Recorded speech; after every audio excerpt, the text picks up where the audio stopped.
안녕하십니까. 독서하는 마라토너 박정필입니다. 이곳 잠실 나들목에서 한강 자전거길 방향으로 이동하면서 계속 촬영하도록 하겠습니다.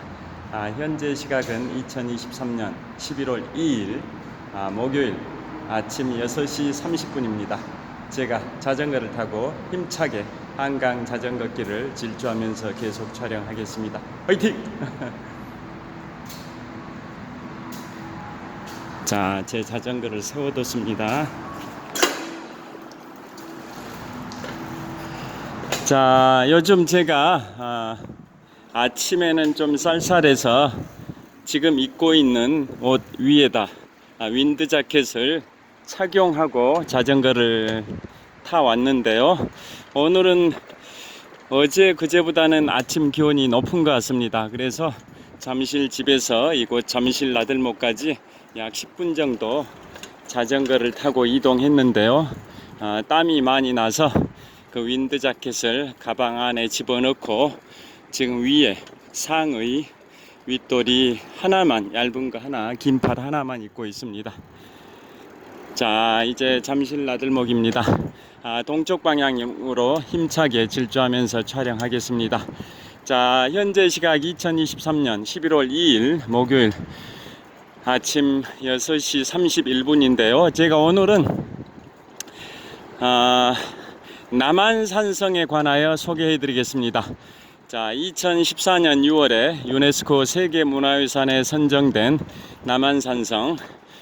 아침에 인터넷 기사를 보니까 월간산이라는 잡지에서 인터넷 기사 11월에 가기 좋은 산, 11월에 산행할 만한 좋은 산 4곳이 추천되어 있는데요. 그 중에 하나가 서울시 송파구, 경기도 하남시, 경기도 성남시 세 곳의 기초자치단체에 걸쳐 있는 유네스코 세계문화유산 남한산성이 소개되어 있습니다. 저희 잠실 집에서 남동쪽으로 약 8km 지점에 위치하고 있어서 아침에 제가 아침에 일어나면 아파트 베란다에서 남한산성의 일출을 바라보면서 매일 아침을 시작을 하는데요. 자, 유네스코 세계문화유산 남한산성은 먼저 역사를 좀 살펴보면 우리가 가장 많이 알고 있는 것은 1636년 병자호란 당시에 조선의 인조가 청태종에게 대항해서 남한산성에서 47일 동안 항거하다가 무기가 떨어지고 식량이 떨어지고 엄동설한 혹독한 추위를 견디지 못하고 그곳에 갇혀있던 조선군 13,000명의 병사가 10배 가까운 12만 대군의 청태종에게 결국은 항복하기로 결정하고 지금의 잠실 석촌호수 서호, 그 당시에는 한강의 본류였던 송파강이 흐르고 있었던 자리입니다. 자, 한강에 본류했던 송파강의 삼전나루에 나와서 조선인조가 청태종에게 항복했던 그 치욕의 역사, 삼배 구고두레의 예법에 따라 치욕에 항복을 했던 그 삼전도의 치욕이라고 잘 아실 겁니다. 그 삼전도가 그 당시에는 한강에 본류했던 지금의 잠실 석촌호수 서호 자리입니다. 지금은 석촌호수가 인공호수가 됐습니다마는 52년 전까지만 하더라도, 즉 1971년 당시에 잠실이 개발이 되면서 지금의 석촌호수 자리가 주변이 매립되고 석촌호수는 인공호수가 됐는데요. 그 석촌호수가 있던 자리가 그 당시까지만 하더라도 1971년도까지만 하더라도 한강에 본류했던 송파강이 흐르던 자리입니다. 자, 그 송파강 중에서 석촌호수만 제외하고 그 주변을 다 매립하는 바람에 석촌호수는 인공호수가 됐고 한강의 본류였던 송파강은 역사 속으로 소멸되고, 또 그 당시까지만 하더라도 잠실은 섬이었는데요.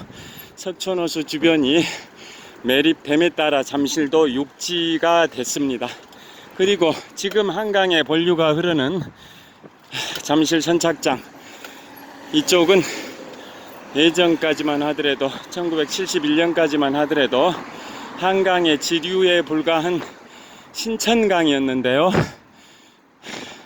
신천강의 강폭을 확장하면서 한강의 본류가 된 겁니다. 그러니까 지금부터 52년 전인 1971년 잠실이 개발이 되면서 잠실이라는 섬 남쪽에 있던 지금의 석촌호수 자리, 즉 송파강, 그곳이 한강의 본류였는데 석촌호수 자리만 제외하고 나머지 부분은 전부 매립되면서 한강의 본류였던 송파강이 역사 속으로 사라지고 한강의 지류에 불과한 잠실 석촌호수 북쪽에 있던 신천강은 강폭의 확장 공사를 통해서 한강의 본류가 됐습니다. 자, 그런 역사가 있는데요. 그러니까 1636년 병자호란 당시에는 지금의 석촌호수 자리가 한강의 본류인 송파강이었고, 그곳에 삼전 나루터가 있었습니다. 그곳에서 조선 인조 14년에 조선 인조가 청태종에게 항복식을 하는데 309고두례의 예법에 따라서 했다라는 거 다 아실 겁니다. 치옥의 항복식인데요. 조선 인조가 청태종을 향해서 절을 3번을 하고, 절을 한 번 할 때마다 머리 이마를 지면에다 3번씩 부딪히는 석삼자, 절배자, 9구자, 두드릴고 머리 두자, 예법 할 때 예자, 309고두례의 예법에 따라 항복을 했습니다. 절을 3번 하되 절을 한 번 할 때마다 머리 이마를 땅에 3번씩 부딪히는 치옥의 항복식, 그게 1637년 초죠. 왜냐하면 조선 인조가 병자호란 당시에 항거했던 기간이 남한산성에서 음력 기준으로 1636년 12월 14일부터 이듬해인 1637년 1월 30일까지 47일 동안 항거를 했는데요. 결국은 무기가 떨어지고 식량이 떨어지고 엄동설한 혹독한 겨울 추위를 이기지 못하고 결국은 그 남한산성에 들어갈 때는 남문으로 말을 타고 당당하게 들어갔는데, 항복을 하러 나올 때는 서문으로 말에서 내려서, 서문은 높이가 약 한 2m 정도 높이밖에 안 되다 보니까 말을 타고 나올 수는 없어서 말에서 내려서 서문을 통과해서 그곳에서 북서쪽으로 약 9km 정도 지점에 위치한 그 당시에 한강의 본류였던 송파강의 삼전 나루터에 와서 항복을 했다라는 그 치옥의 역사를 다 알고 계실 겁니다. 여하튼 병자호란에 아픈 역사가 살아 숨쉬고 있는 남한산성, 서울시 송파구, 경기도 하남시, 경기도 성남시 3개 기초자치단체에 걸쳐 있는 그 남한산성이 월간 산에서 11월에 가기 좋은 산, 단풍 관광지, 단풍 산행지 4곳 중에 한 곳으로 선정이 됐습니다. 높이는 먼저 추천 코스부터 말씀드리면 지하철 5호선 마천동, 거여동 옆에 마천동이 있는데요. 지하철 5호선 마천역이 서울시 송파구에 있습니다. 서울시 송파구에 있는 지하철 5호선 마천역에 내려서 그곳에서 남한산성 서문까지 약 한 4-50분 걸립니다. 저는 한 30분이면 주파하는데요. 그렇게 서문까지 올라가면 서울 시내를, 또 서울 시내와 경기도 성남시, 또 경기도 하남시 이 3곳의 기초자치단체가 다 한꺼번에 눈에 들어오죠. 서울의 동부지역이 다 들어온다, 눈에 들어온다고 보시면 됩니다. 서울의 동부지역이 다 조망이 되는 서문 전망대에 오르게 됩니다. 그곳에서 이제 성곽길을 따라 한 바퀴 돌면 9km 정도 되는데요. 그 서문에서 출발해서 북문, 동문, 남문, 수어장대, 다시 서문, 다시 하산에서 마천역까지 이 코스가 14km 정도 됩니다. 지하철 5호선 마천역에서 출발해서 쭉 남한산성 서문, 북문, 동문, 남문, 수어장대, 서문, 마천역 이 코스가 등산 플러스 하산 합해서 총 14km인데요. 그 중에 등산 하산 길이 각각 2.5km씩, 등하산 길이 총 5km고 남한산성 성곽길은 9km 정도. 그래서 등하산길 5km 플러스 남한산성 성곽길 산행이 9km 합해서 총 14km입니다. 14km가 지구력만 있으면 초보자도 가능하다라고 소개되어 있듯이 저도 공감을 하는데요. 그래서 총 5시간 정도 소요됩니다. 등하산이 각각 1시간씩 총 2시간, 그 다음에 성곽길 산행이 3시간. 그래서 총 마천역에서 출발해서 다시 마천역에 도착하기까지 총 14km 5시간 정도 산행 코스인데요. 전체적으로는 완만합니다. 산책 수준이라고 저는 생각이 됩니다. 저는 그 코스를 여러 차례 단독 투어도 했고 지인과 함께 하기도 했는데요. 정말 산책 수준입니다. 해발 고도는 그 남한산성이라는 게 청량산과 남한산 두 산에 걸쳐 있는데요. 그 주봉은 어디냐? 주봉은 바로 수어장대가 있는, 그 수어장대라는 게 지킬 숫자, 임금 어자, 장군 장자, 누대할 때 대자지 않습니까? 임금을 지키는 장군의 지휘소다, 이런 뜻이죠. 임금을 지키는 장군의 지휘소, 그게 수어장대인데요. 청량산의 정상입니다. 그게 해발 497m. 그 다음에 그보다 25m가 높은 게 저쪽 북동쪽에 있는 남한산인데요. 그게 해발 522m입니다. 즉 수어장대가 있는 청량산 해발 497m와 북동쪽에 있는 남한산 522m, 그 양산에 걸쳐 있는 산성이 남한산성이고, 남한산은 해발 522m인데요. 수원의 광교산보다 60m가 낮습니다. 수원 광교산, 수원과 용인, 의왕시에 걸쳐 있는 광교산은 수원의 가장 유명한 산이 광교산 시루봉인데요.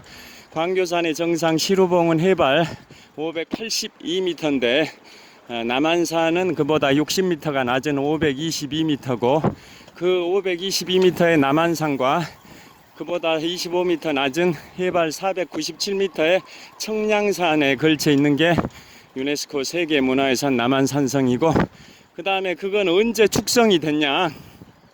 그것의 시초는 바로 신라의 문무왕 때입니다. 신라의 문무왕 서기 672년입니다. 자, 통일신라의 삼국통일의 과정을 잠깐 말씀드리면, 서기 660년에 신라의 태종무열왕이 백제를 멸망시켰고, 그로부터 8년 후인 서기 668년에 신라의 문무왕이 고구려마저 멸망시켰고, 또 8년 후인 서기 676년에 한반도에 잔류하고 있었던 당나라의 군사를 한반도에서 신라가 완전히 축출한 게 서기 676년, 그게 나당 전쟁에서 신라가 당나라에게 승리해서 당나라를 한반도에서 완전히 축출한 거가 서기 676년인데요. 자, 그래서 문무왕이 고구려를 멸망시킨 게 668년, 그로부터 8년 후 676년에 신라가 당나라를 한반도에서 완전히 축출해서 완전한 삼국 통일을 이뤘는데요. 그 딱 중간 지점인 서기 672년에 문무왕이 지금의 남한산성 자리에 성을 쌓습니다. 그게 주장성입니다. 주장성. 그게 남한산성의 시초입니다. 서기 672년에 신라를 완전하게 삼국통일한 문무왕이 남한산성에 성을 쌓은 게 남한산성의 시초고, 그로부터 많은 세월이 흘러서 많은 세월이 대략 한 1000년이 흐르죠. 1000년 정도가 흘러서 서기 1624년에 조선 인조 2년 때입니다. 조선 인조 2년인 1624년에 조선 인조가 그 신라의 주장성 자리에다 석성을 쌓죠. 석성 돌로 성을 쌓고 착공 2년 만인 서기 1626년 인조 4년 때입니다. 조선 인조 4년 때인 1626년에 그 석성이 완공돼서 지금의 남한산성의 모습을 갖추는데요. 그로부터 딱 10년 후인 서기 1636년에 바로 병자호란 치옥의 역사를 맞이한 겁니다. 자, 그러니까 그 남한산성의 시초는 서기 672년에 신라의 문무왕이 그곳에 성을 쌓은 게 시초가 되고, 그로부터 약 1000년이 흐른 서기 1626년에 조선 인조가 그곳에 착공 2년 만에 남한산성을 석성으로 돌성으로 완공을 하는데요. 그 석성을 완공했던 그 조선 인조가 바로 10년 후인 1636년에는 병자호란의 치옥의 역사를 맞이하게 된 겁니다. 조선 인조 자신이 쌓은 그 석성이 완공된 지 10년 만에 조선 인조는 그 자신이 쌓은 성에 갇혀서 47일 동안 항쟁을 합니다. 음력 1636년 12월 14일부터 이듬해인 1637년 1월 30일까지 47일 동안 조선군 13,000명 정도의 병력이 청태종의 12만 대군 10대 1의 중과 부적의 상황이었는데요. 청태종의 12만 대군의 남한산성이 포위돼서 그곳에서 갇혀서 47일 동안 항쟁했습니다마는 무기가 떨어지고 또 식량이 떨어지고 혹독한 겨울 추위를 이기지 못하고 조선 인조는 결국은 항복을 결정을 하고, 아까 말씀드린 지금의 잠실 석촌호수 서호 자리 그곳에 나와서 치옥의 3배 구고두레의 예법에 따라서 항복을 하고, 청태종의 강압에 못 이겨서 이른바 삼전도비라고 한국사에서 배우셨을 겁니다. 삼전도비 공식 명칭은 청태종 공덕비인데요. 청태종이 조선 인조에게 강요를 했습니다. 자신을 찬양하는 비석을 세우라고.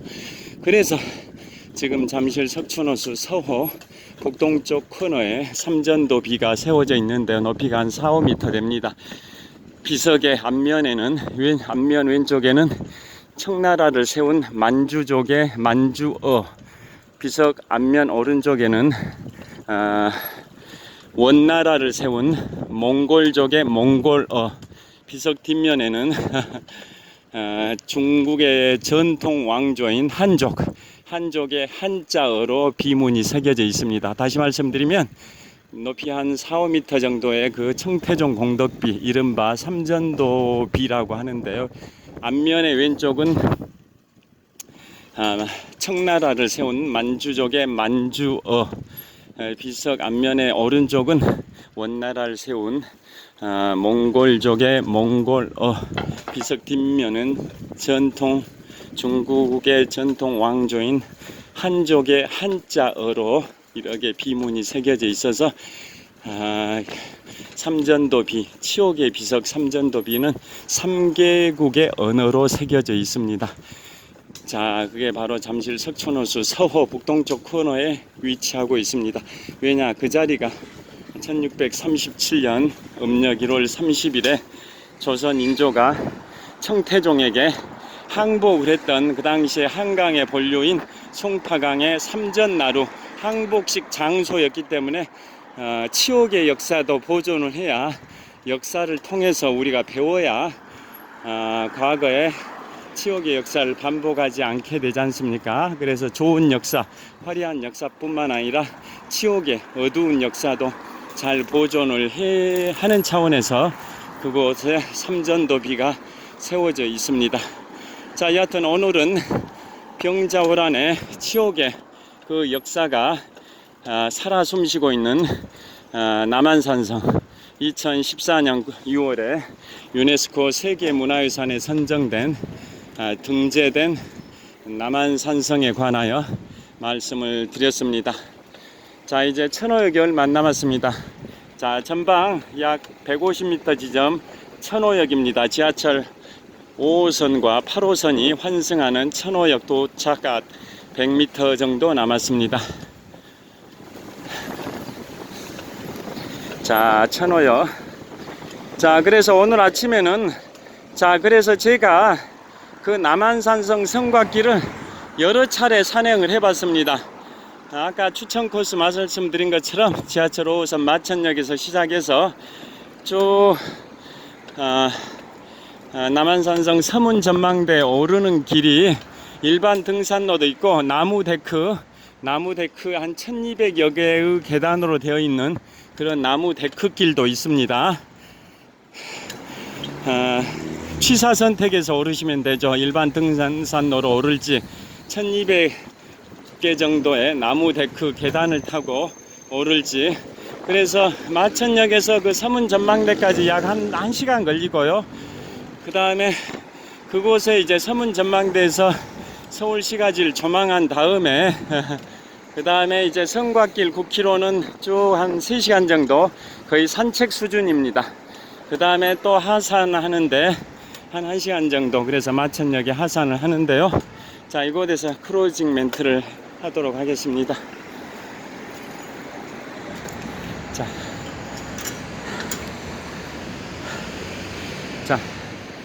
자, 어젠가 그제도 여기서 찍었는데요.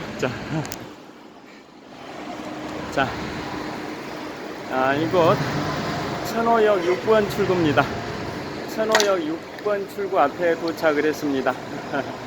자, 윈드 자켓을 가방 안에 넣은 상태에서, 배낭에 넣은 상태에서 자전거를 탔는데도 등에 땀이 흥건합니다. 지금 이거 긴팔 윗돌이 하나만 입고 자전거를 탔는데도 오늘은 어제 그제보다는 기온이 높아서 그런지 굉장히 땀이 등에 흥건합니다. 그래서 지금 배낭도 지금 내렸습니다. 자, 이제 바람이 시원하게 불고 있습니다. 자, 오늘은 2023년 11월 2일 목요일 아침 7시 정도 됐습니다. 지금 바람이 좀 불고 있습니다. 등에 흥건하게 고여있는 등줄기에 땀을 씻어주는, 날려주는 그 시원한 늦가을 바람이 불고 있습니다. 자, 지금 보시면 낙엽이 좀 날리는 게 보이실 겁니다. 추풍 낙엽, 가을바람에 우수수 떨어진 낙엽들이 바람에 나뒹구는 풍경이 약간 보이실 텐데요.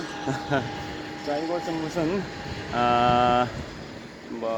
빌딩, 주상복합 빌딩 공사를 앞두고 조형물을 세워놓은 곳입니다. 천호역 6번 출구 앞입니다. 자, 그래서 오늘은 2014년 6월에 유네스코 세계문화유산에 선정된 남한산성, 해발 497m 수어장대가 있는 청량산과 해발 522m 남한산에 걸쳐 있는 둘레길이 약 9km 정도의 남한산성 성곽길 투어에 관하여 말씀드렸습니다. 제가 조만간 다시 한번 남한산성을 방문하면서 유튜브 영상을 촬영할까 생각 중입니다. 자, 서울에서 접근성도 좋습니다. 지하철 5호선 마천역에서 등산을 시작해서 다시 돌아오는 데까지 총 14km, 5시간 정도밖에 소요되지 않고 산행이 정말 산책 수준입니다. 제가 지난 넉 달쯤 전인 2023년 7월 1일에 우리나라 최고의 로펌 김앤장 법률사무소에 이모 변호사님과 함께 우리나라 수도권에 있는 유일한 국립공원 23개 국립공원 중에 수도권에 있는 유일한 국립공원 북한산 국립공원 비봉능선과 백운대 정상을 12시간 동안 이모 변호사님과 함께 등산을 했는데요. 자, 그로부터 이제 넉 달이 됐습니다. 그 북한산은 굉장히 험준한 산입니다. 그에 반해서 남한산성은 정말 수월합니다. 그러니까 가족들이 어린이들, 청소년들, 자녀분들과도 함께 산책하는 수준으로 오를 수 있는 곳이 바로 남한산성 성곽길입니다. 물론 약간 급경사길이 있는 구간이 있긴 합니다만은 평균적으로 전체적으로는 완만한 산책길 수준이기 때문에 월간 산에서도 추천한 11월에 가볼 만한 산 4곳 중에 하나로 선정된 유네스코 세계문화유산 남한산성 저도 추천드립니다. 자, 오늘도 유쾌 상쾌 통쾌한 11월 2일 목요일 보내시길 빌겠습니다. 시청해 주셔서 감사합니다. 지금까지 천호역에서 독서하는 마라토너 박종필이었습니다. 감사합니다. 화이팅! 자, 현대백화점 천호점이고요. 자, 그 다음에 이렇게 빌딩, 그 다음에 여기는 이제 지하철 8호선, 지하철 5호선 천호역입니다. 5호선과 8호선이 환승합니다. 지하철 천호역 6번 출구입니다. 감사합니다. 그 다음에 전방에 이마트 천호점이 보입니다. 자, 간판 보이시죠? 이마트 천호점입니다. 감사합니다.